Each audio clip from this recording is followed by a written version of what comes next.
Hi, welcome to Talking Hollywood, the show where we discuss movies from the people who make them for the people who love them. Coming live from the back of a Cinema 101 class, as I ask the professor questions I already know the answers to. With me today is student filmmaker extraordinaire, the brains behind Smile With Me, Noah Pfister. Oh, thank you. Thank you so much for having me. Oh, you're very welcome. Thanks for coming with. Oh, no problem. I'm so glad to be here. Thank you, man. Well, first and foremost, most important question. How you doing? How you been? Oh well, it was a bit of a jaggered morning. It was I'm trying to make sure I got here on time and Got dropped off on the wrong side of. Yeah, I got dropped off on the wrong side of campus, and I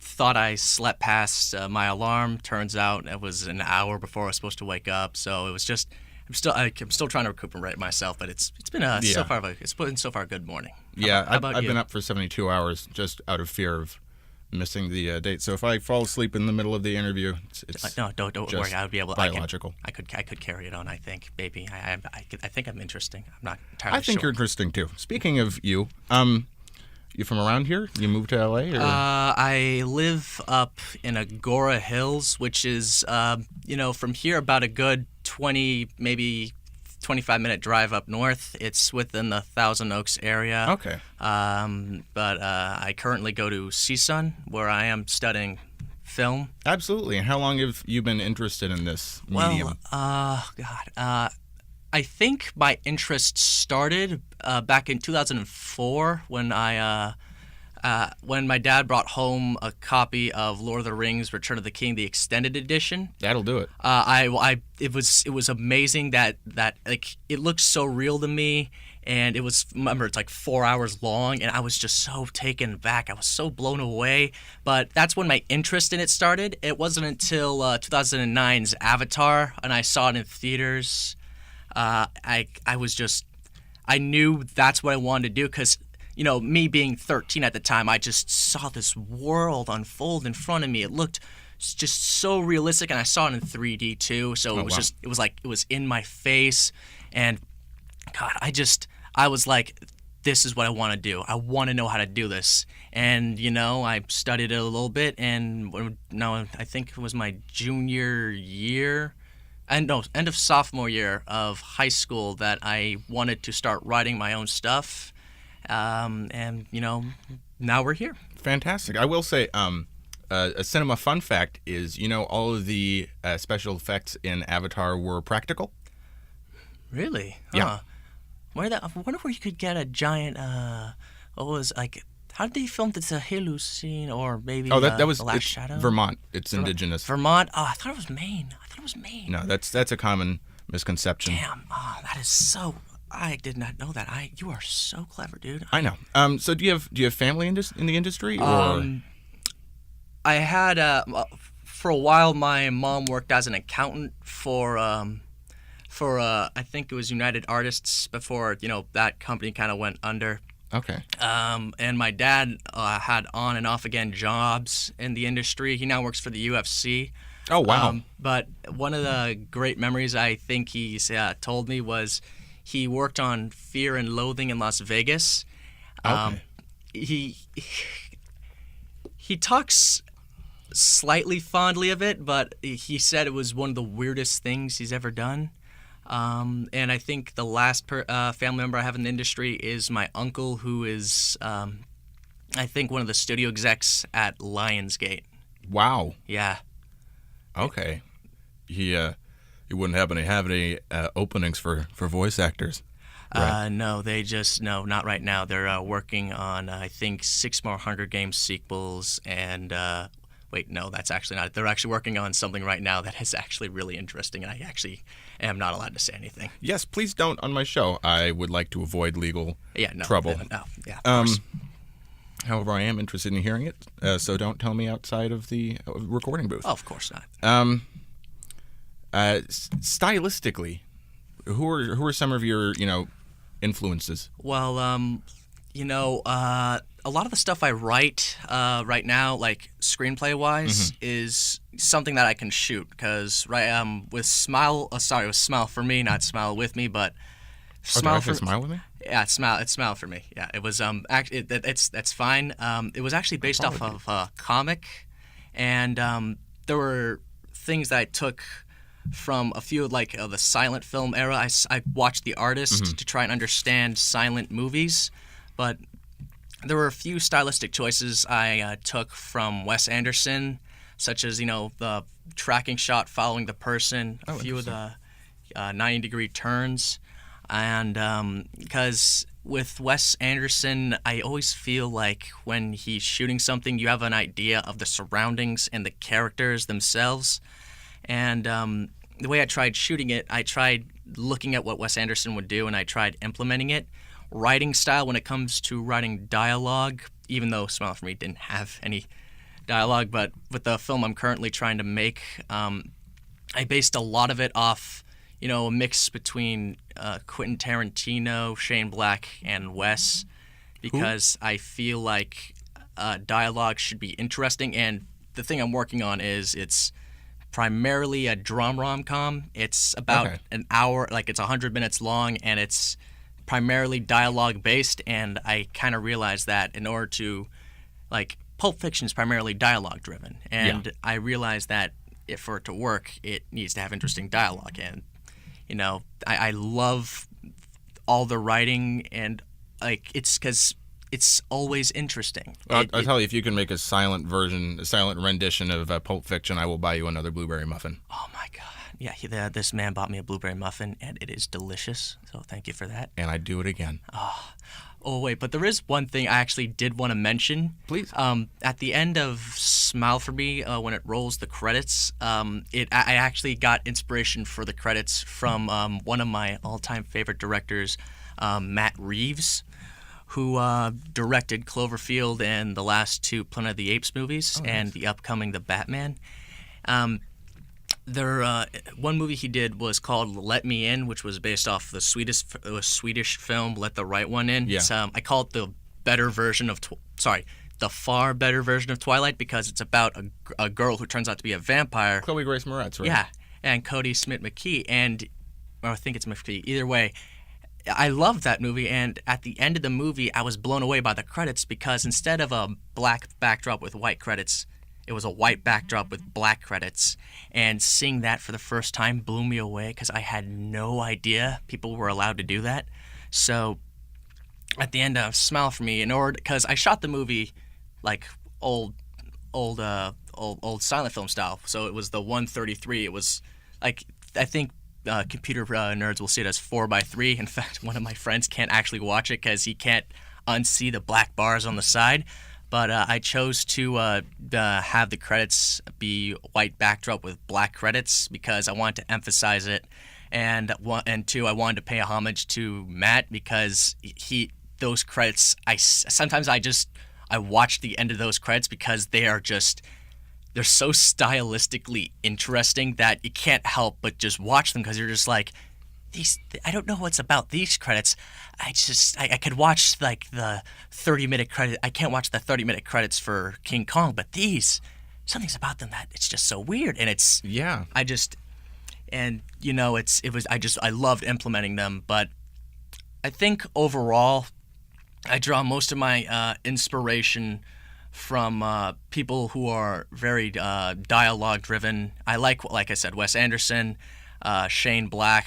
God, I loved The Nice Guys, and I like witty dialogue, and Quentin Tarantino. And I've only really shot 2 shorts, and I'm currently working on an actual full length, so I'm still trying to figure out where my style is going to be. So for now, I'm just going to say those 3, and then I'm sure. Well, what's your full length one that you have coming up? Right now I'm in pre-production. I actually have both my roommates involved, and it's called Blind Date. It's oh god. Okay, so it's really based off a pun. It's about 2 blind people, who are set up on a blind date by their best friends, and it was. I actually had the idea for it when I was working at Lionsgate or interning, and it was interesting because I wanted to try and make it a bit different, a little bit. My friend did have like he wanted to contribute to a bit of the story. He told me a little bit of it, and originally I did add some of his elements, which was just over the top shenanigans and comedy. But eventually, I just kind of wrote all that stuff out for a more grounded feel. But what makes it interesting is that, for what I can, say, because I want to be able to make it a surprise, is that it's a bit different from what you kind of expect a rom-com to be, because for the most part, when it's a rom-com, they meet at the beginning, and it's just them throughout the entire movie. With Blind Date, it's kind of the opposite. The main characters actually don't meet each other for a significant portion of the runtime, and it's a whole learning experience for me, really, because where I will live in the cinema arts building, and one thing, and the advantage of that is people always want to be able to make a movie. And right now, I'm trying to cast and get a whole crew together. I have like half a crew and part of a cast, and my roommate, who's also named Noah, he's going to be the cinematographer, and my other roommate is going to Noah as well. No, it's that would be diversifying. That'd be diversifying. Yeah. He actually is going to be the starring role, one of the starring roles, and right now it's just about forming a team and then trying to see where I can go from there, because this is really the first full-length project I've worked on, and I want to make sure I get it done right, because I'm trying to prove myself a bit early on, but I want to be able to show people that, hey, I can do this, just let me show you. Fantastic. Yeah, no, fantastic luck, man. I'm rooting thank for you you. so much. Also, cinema fun fact as well. I watched this movie about Cloverfield previously, the making of. Oh, yeah. And do you know that all of the visual effects in Cloverfield were practical? Yes, I did. I know they actually went to some part in Hawaii. The Cloverfield monster? Ted. Ted. Turns out he actually he's native to Hawaii, and he lives actually right next to my best friend Dylan.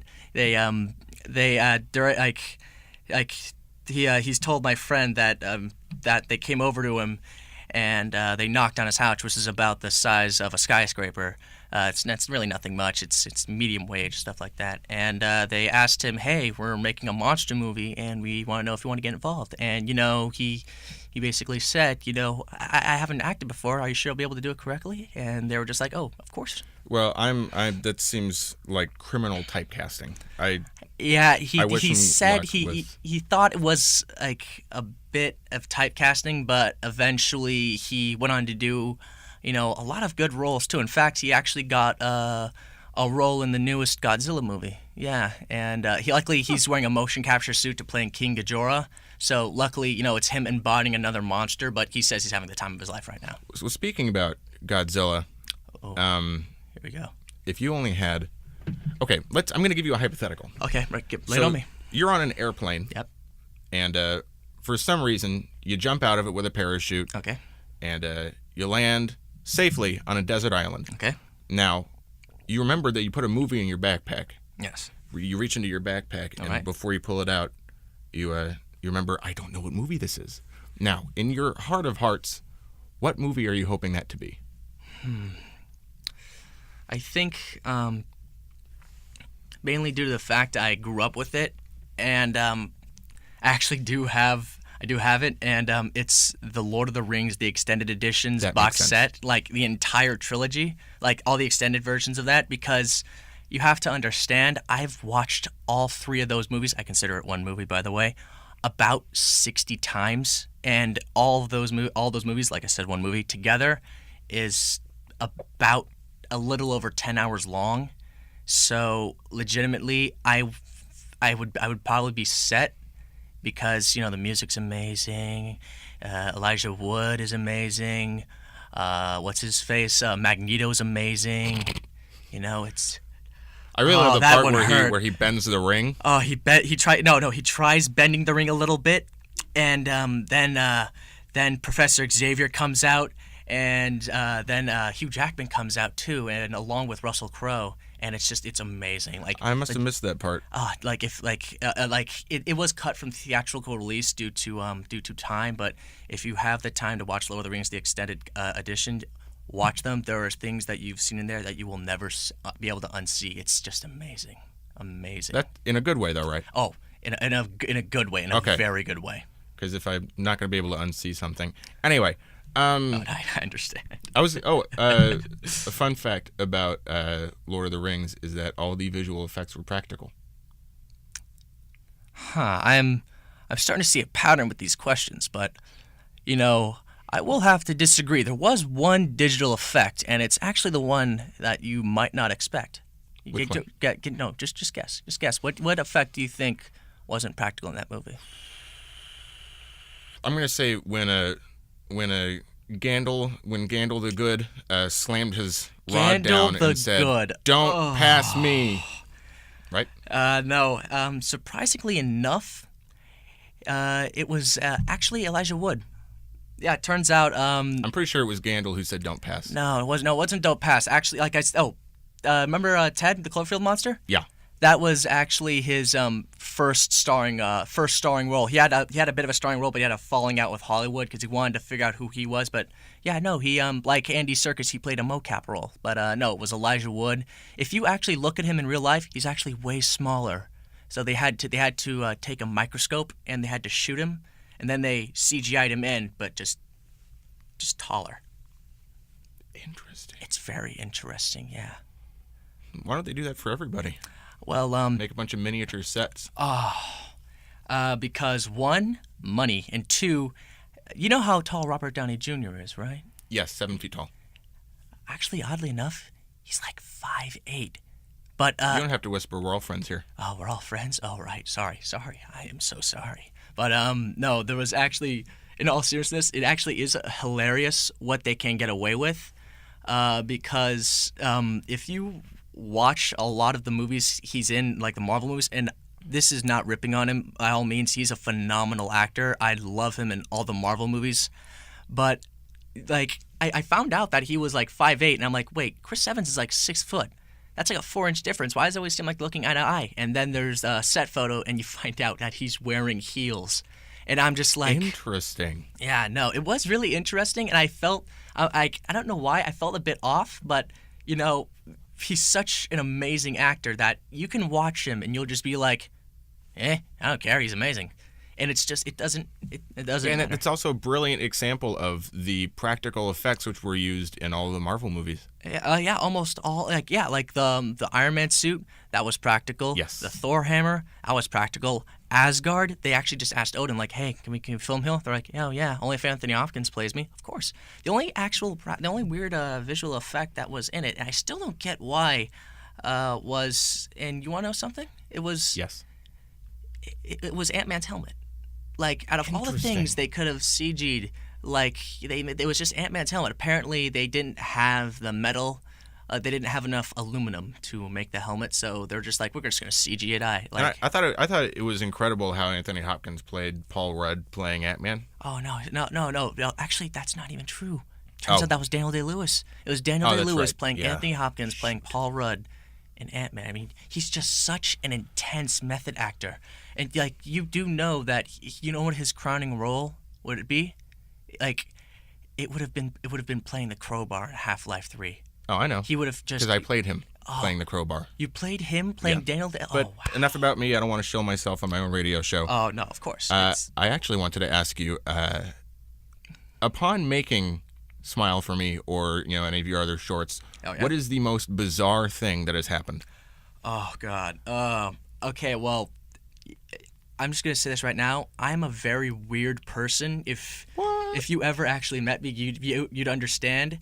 But like, I'm gonna get into detail about this because there is no one weird thing. There are many weird things. Like I made my first short Remembered back in high school, my senior year, and I made it because I wanted to prove my film teacher wrong. Because before that, I made this terrible, utterly atrocious video with my friends. and I had to show it to the class, and I had to beg my teacher not to give me a D. It was that bad, and thus I made. And after that, I tried pushing this short called Remembered, which was, about. If you don't mind, what was this horrible film?